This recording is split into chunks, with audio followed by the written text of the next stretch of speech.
Hey guys, how's it going? Welcome to my studio. This is Paint with Lovejoy. Thanks so much for checking out my channel and thanks for painting at home. If this is your first time here, make sure you hit the subscribe button and check out my other videos. If you're here for a second, third, or fourth time, thank you so much for coming back and thank you for painting at home. I'm glad you're finding the relaxing process of painting. In today's painting, this is perfect for my first time painters. If you've never picked up a brush, never mixed paint, this video is for you.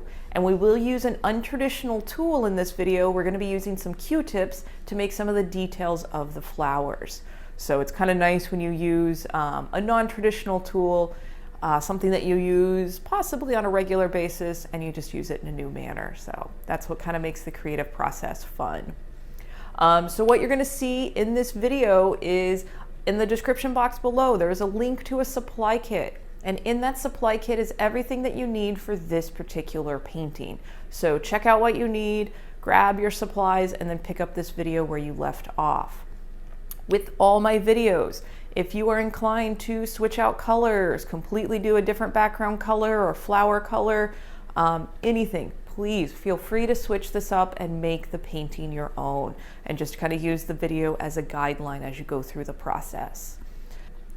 When you're ready to kind of take your skills to the next level, and I want you to do that, check out my online school, paintwithlovejoy.com. And on my online school, you're going to find my most popular class, Paint Your Pet.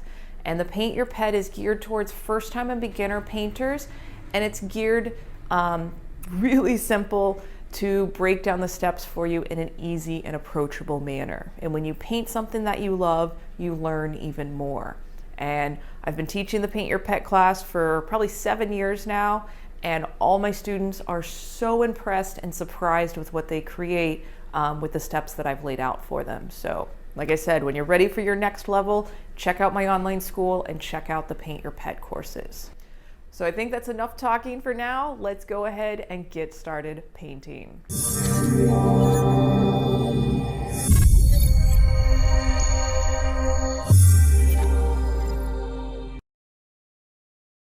Alright guys, this is going to be a fun painting, so grab all your supplies, make sure you turn on your favorite music, and as always, take your progress photos.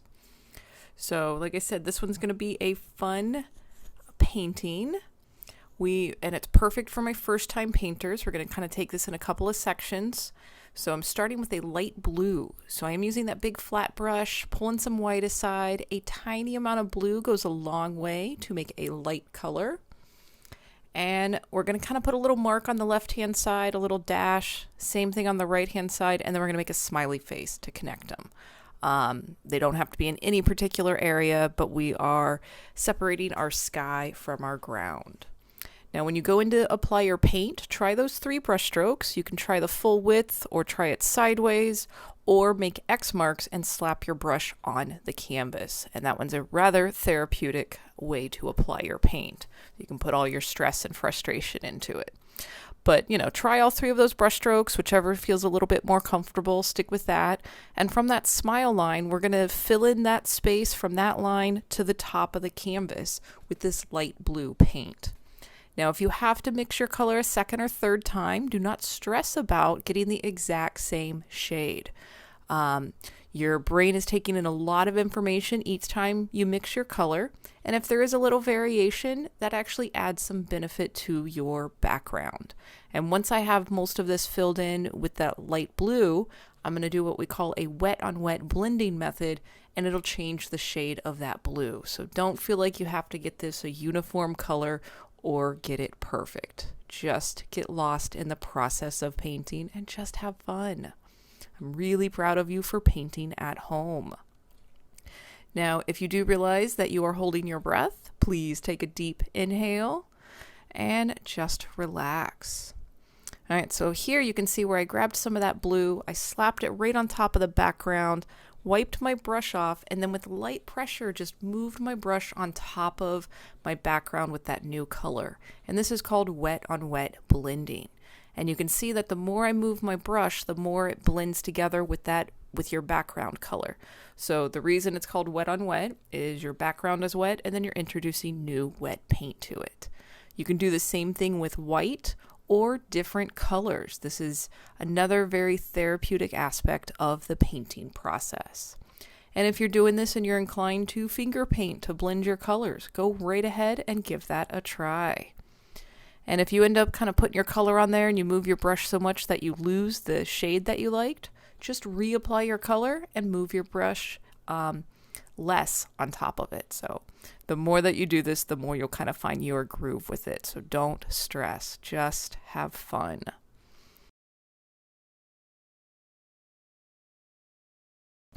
So now we're going to make our grass, and I'm doing a mixture of yellow and green. You can add as much or as little yellow or green as you like, but I'm going to go for kind of a spring green grass color. And basically we're going to be filling in the remaining space from the bottom of that canvas, from that smile line to the bottom of the canvas. And if you are painting on a stretched canvas, when you reach the edges, and same with the sky color above, carry that color around the sides, the bottom, and the top of the canvas. All right, so here I'm doing that same wet on wet blending method. Slap some of that green on there, and then with light pressure, I'm blending it into the lighter spring green color. Again, play with this and do everything that you want to your ground and to the sky before you move into your next step. So you want to do it all while it's wet. And here you can see I just added some blue on top of the green. It gives me one shade darker. And feel free to add that if you want. You can even add a touch of black. Trust your instincts as we do this. If you're inclined to throw a color on there that I'm not doing or don't mention, go right ahead and give it a try. If you don't like it, take a paper towel and wipe it off, or let it dry and reapply a new color on top of it. So for my beginner painters, I want you trusting your instincts as you paint. They are naturally guiding you in the correct direction. All right, so you're going to pause the video, take your progress photo, and now we're going to actually add our kind of grass element, our stems and our leaves that our wildflowers are going to be hanging out on. So I'm going for a darker green, but still mixing that green and yellow, and I am on the middle flat brush. And I'm imagining that each brush stroke that I'm making is like a stalk that my wildflowers will be hanging out on. So I am putting my brush where I want that stalk to end, and then just using gravity and allowing gravity to pull my arm down towards the end, towards the bottom of the canvas. And these do not have to be straight. You know, you're imagining that there's wind out in the fields, and the leaves are blowing in the wind, the flowers are changing shape. So again, this doesn't have to be perfect. What's more important is just the fact that you are painting at home and you're focused on this canvas for the time frame that you're painting. You're kind of escaping the rest of the world for a little bit. And do overlap some of these stalks. You know, they grow in kind of a cluster, so they don't have to all be uniform next to each other. And we've got different sizes, so kind of give a little variation there. And these, if you're actually imagining that these are the leaves on each of these flowers, I'm going about halfway from the stem and then kind of connecting them at the base for each one. And it is using a slightly darker green than what I was using a moment ago. All right, doing great. Remember to breathe, relax. It's nice to just go back and be a kid again, be 5 years old and play with the paint. There's enough stresses in the world. This is a nice creative outlet. All right, another place to pause the video and take your progress photo. You're doing great. So using that small pointy brush and yellow paint, on the left side of the stalks, we will be adding a little bit of yellow. And I am doing that wet on wet blending because that green is still wet. And by putting the yellow on the left-hand side of each of these, it's giving an indication of where our light source is coming from. And I am imagining that the light source is kind of coming from the top left-hand corner. So by putting that light element on the stalk, it's creating this nice illusion of a scene on a flat piece of canvas. And if you want to add that to each of the leaves, go right ahead. And if they overlap, that's okay. Really, with this particular painting, we're creating the illusion of wildflowers. We're not going to create each individual perfect wildflower. You're just given an illusion and you are playing with paint. All right, so I am moving back up to that middle flat brush, and now we're going to be moving into the smaller blades of grass on the ground. And I am holding that brush sideways and imagining each brush stroke is like a blade of grass. So I'm making basically a dash mark and moving that dash mark in the direction that the grass might grow and overlapping those dash marks. So you're going to see where I fill in that whole bottom area of the canvas. We'll have a little bit to where the blades of grass overlap that horizon line where the green meets the blue sky. And you'll see where I overlap the blades of grass, move them in different directions. And right now I'm just using the straight green, but then I'll go and grab just the straight yellow again. And while the green blades of grass are still wet, I'll overlap some of the yellow and it will do a little bit of the blending just with the movement of the brush. So you get to kind of see all of that here. And don't be afraid to have very healthy grass, lots of overlapping. Maybe you've got some thicker blades of grass. But, you know, we all want healthy environments that we're looking in. So don't be afraid to kind of overdo it a little bit on your grass. As you get into the groove of the painting, if you realize that maybe your brush strokes just keep getting bigger and bigger and bigger, take a look at your brush. And if you have a lot of buildup of paint on there, wipe off some of the paint, and that allows the bristles to kind of come back together, and then you can make smaller lines. Again, this gets easier and more comfortable the more that you paint and with practice. Right now, your brain is taking in a lot of information on mixing paint, on what it feels like to hold the paintbrush, on the pressure of the paintbrush, on breaking down a composition. You're doing a lot, so be kind to yourself. You're doing better than you're probably giving yourself credit for. All right, so you can see where the blades of grass with just that yellow going in there gives a little bit more fullness, gives some nice movement. Yeah, like I said, don't be afraid to just kind of overdo it on your healthy grass.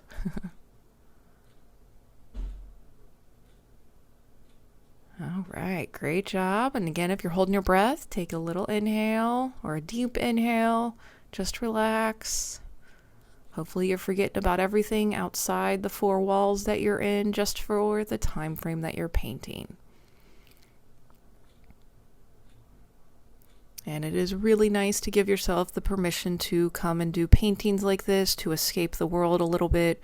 Our world's not getting any less stressful anytime soon, so it really is up to you to kind of find some creative outlets that's going to fit in with your life. And I do recommend trying a wide variety of creative outlets. You know, you might like a few of them. You might like one more than the other, but you have to explore and try different things to see what works for you. All right, pause the video, take your progress photo, and I do recommend letting your painting dry completely before you move on to putting in your wildflowers. And we will be using a Q-tip to put those wildflowers in, so it's kind of nice to use an untraditional tool. If you do not have a Q-tip, you can do this with a brush and just make little dots. So first we're going to make the color, and I'm going to make a light lavender, so that was white with a touch of purple. And then we're going to just use the Q-tips, and I think I have like 4 or 5 of them in my hand, just kind of holding them as a bundle. And if you want, you can tape them together, try a few different methods of what might work for you. And it literally is just going to be this tapping method. And as soon as my hand moves, you can see what that looks like. And you can kind of see that I'm adjusting my wrist. I'm kind of rotating it each time I make a stroke, because you don't want to get into a groove and your mark making is exactly the same for every mark that you're putting on there. So if you're getting into this groove, rotate your wrist so that way these dots are kind of landing in a slightly different position, and it gives it a bit more of a natural feel. And if you need to move down to, 2 or 3 Q-tips to do this, go ahead, adjust what you need and use this just as a guideline. So the shape that I'm making for these as I'm overlapping these dots is where it's kind of pointy on the top and then a little bit wider as it comes down towards the stalk of our plants, of our wildflowers. And I am applying the paint pretty thick on here, so be very generous with the amount of paint, especially if it's student grade paint. It will flatten out a little bit as it dries, but you do want to have a good amount of paint on there, and then you have a little better coverage. And once we get our base shape, we are going to add some darker purple and some white in there to again do a little bit of our shading. All right, I think I'm getting rid of a few Q-tips here, so again, feel free to reshape, resize. You can even do this with finger painting. Just use your fingers in the exact same method. And the way that we're applying this is close to what is called pointillism, where you just do a bunch of overlapping dots. All right, so now I'm grabbing that direct purple and going right on top of the lighter lavender. And just like doing that wet on wet blending, you'll see how the darker purple starts to diffuse a little bit. And here we're kind of keeping them on the bottom of the flower and slightly going up the side of a flower. Then we'll be doing the same thing with some white on the opposite side. There we go. And again, you can see where it's just kind of a tapping. It's not like I'm touching the canvas with the Q-tip and then wiggling it into the paint underneath. It's a tapping and just kind of coming up, hitting the canvas and right back down. You will find your own groove and just use what I'm doing as a reference point. So now doing the same thing with that pure white and just kind of basically placing it on the opposite side that we placed that pure purple, the darker purple. And it's kind of nice how that white kind of pops it forward. And we have our middle color, which is the mid-tone, that light lavender. And then our dark shadow is that direct purple. All right, looking good. All right, so grabbing a few new Q-tips. I think I've only got 2 or 3 of them now, and using that direct red paint. Again, same thing. It's almost as if we have our ground cover flowers. If you feel like making different colored flowers, multiple colors in here, please feel free to switch them up. This is just a guide. Change this to satisfy your creative desires. No matter what you do, whether you follow this video exactly or you make it your own, please email me photos of what you paint and email them to paintwithlovejoy@gmail.com. It's really cool to see what you guys do and how you interpret my instructions. And it's also really nice when I can post them to social media and show other people that, hey, people are painting, look what they did, you can do this as well. So your work greatly encourages other people to try painting. All right, so now I'm actually just going down to 1 Q-tip, grabbing the yellow, and kind of doing the same thing that we did for the white on the lavender flowers. We're just kind of putting a bit of a highlight, and I didn't want pink, so that's why I did not use white on the red flowers. The yellow keeps it kind of warm. All right, doing good. And again, applying that yellow kind of thick. It may diffuse a little bit and a little shades of orange with the red, but just play with it to your liking. So great job, you guys. I'm so proud of you for painting at home. Please keep up the good work. Keep painting. It does get easier and more comfortable with more and more practice. So keep it going. Oh, and if you want some stems here on your yellow or your red wildflowers, feel free to add them. As I'm watching this and doing the narration, it doesn't look like they stand out too much. So feel free to adjust your shade at home if you want the stems on these flowers to stand out a little bit more. So, all right, have a great day, and I look forward to painting with you again. Cheers.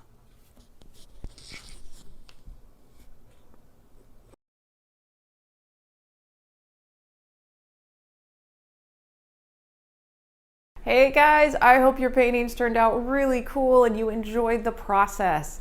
I'm sure it was kind of interesting to paint with a Q-tip and kind of create that layering and almost pointillism effect. So I hope you enjoyed using an untraditional tool for the painting process. As you're uploading these to social media, please tag me at paintwithlovejoy or hashtag paintwithlovejoy. If all else fails, please just email me your photos, paintwithlovejoy@gmail.com.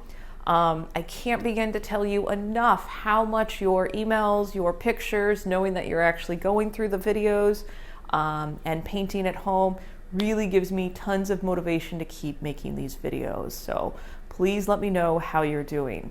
With that being said, if you have any comments, questions, concerns, things you want me to paint in the future, leave a comment in the box below, and I try to answer and reply to all comments and questions usually twice a day, so I can try to get to everybody. So don't be shy on your feedback and what you want me to paint in the future. Again, I'm so proud of you for taking time out of your day to paint with me. I'm really glad you're enjoying the painting process, and I look forward to painting with you in the future. Cheers.